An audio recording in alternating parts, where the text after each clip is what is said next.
After watching one of my recent videos, a person on LinkedIn sent me a message saying, "Sorry for asking this personal question, but it is a question.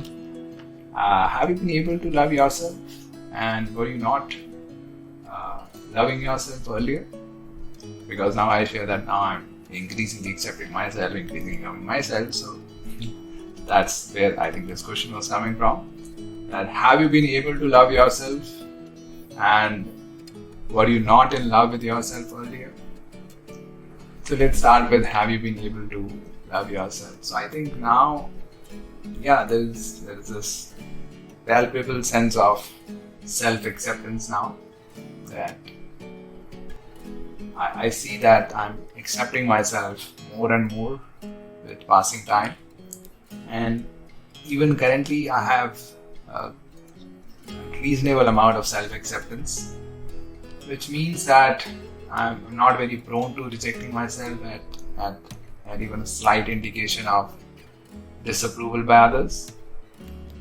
And secondly, whatever the tendency is, so let's say I need at least this kind of disapproval to reject myself right now, but even this kind of disapproval is not going to really trigger self-rejection for a long period of time, because as soon as that self-rejection happens within me, I'm consciously working on it.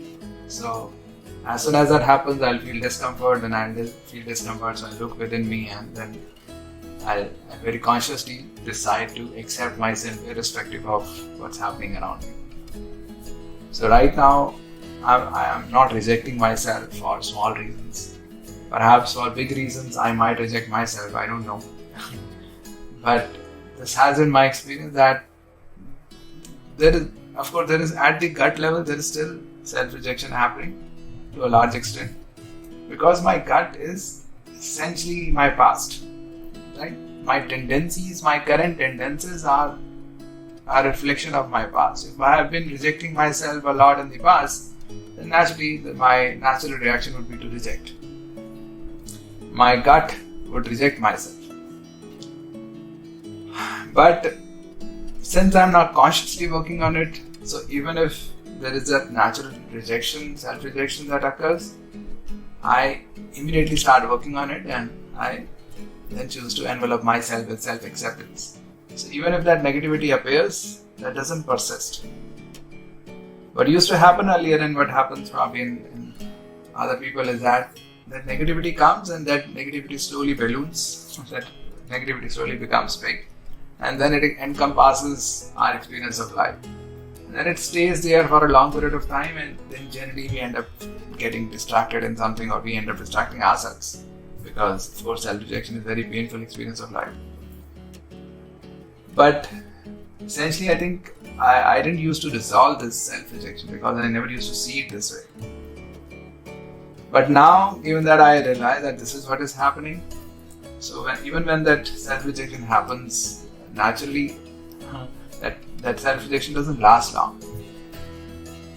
So have you been able to love yourself? So I think if I'm not rejecting, that is what love is, that I'm accepting myself. Right? So it's not black and white, that I love myself or don't love myself. It's the extent to which I love myself.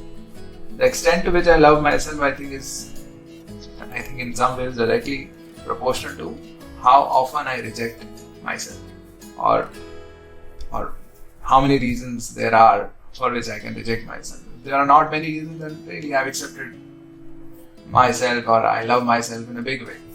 I think in some way, right, acceptance is a prerequisite for love. If I'm not even accepting, then there is no way I can love myself. Of course, the extreme cases in which I love myself or accept myself unconditionally, that's the extreme to which perhaps I'm striving. I'm not there, I'm probably just one person there, but whatever little I've walked, it has been a pleasant journey, and I can see the difference.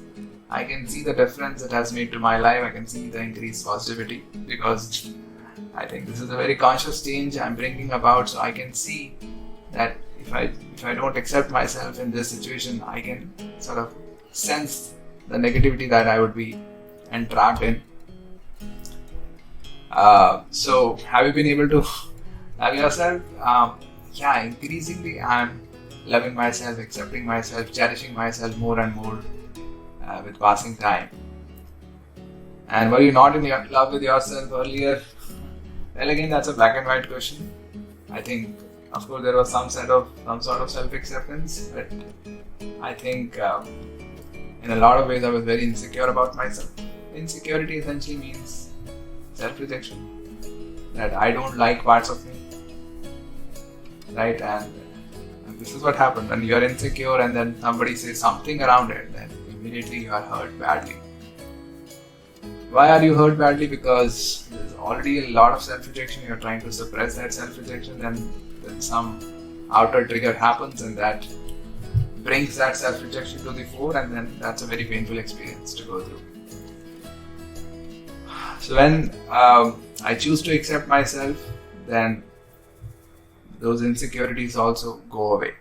I'm not suppressing, they're just disappearing because I'm accepting every part of me. The way I eat, the way I drink, the way I speak, the way I walk, whatever. There are so many insecurities we hold about ourselves, right? The way we deal with specific situations and all that. So now, if I accept myself, then it's a very conscious thing that I'm doing. Okay, it's a very moment-to-moment thing. It does not become a part of my gut. It's not my natural instinct to accept myself. It's going to happen, I think, over a period of time, and that this becomes my natural way of living, that I accept myself. And then I think that would be a very, very interesting way to live. Right now, it's also very interesting because right now I can sort of feel the difference that self-acceptance brings in, because there is a natural self-rejection that happens, so there is negativity within, and then when I consciously self-accept myself, I can sense that release of negativity. So I can see how the self-acceptance is reducing suffering in my life. So I can see the difference it's bringing. So this is also a very interesting phase of life, but I think once the self-acceptance becomes a natural part of me, then I'll be a very different kind of person who is very comfortable in his skin. I think then my natural self will really come out. Right now it's suppressed in a lot of ways because it's a constant fear of self-rejection triggered by outside rejection. So were you not in love with yourself? I think it was there, but I was insecure about a lot of things about myself. And so yeah, every small thing, every small disapproval from outside could trigger a lot of self-rejection, could trigger a lot of negativity within. But now, since I'm consciously working on it, that fear of outside rejection is going down, because now I know that I can choose to accept myself irrespective of what others think of me.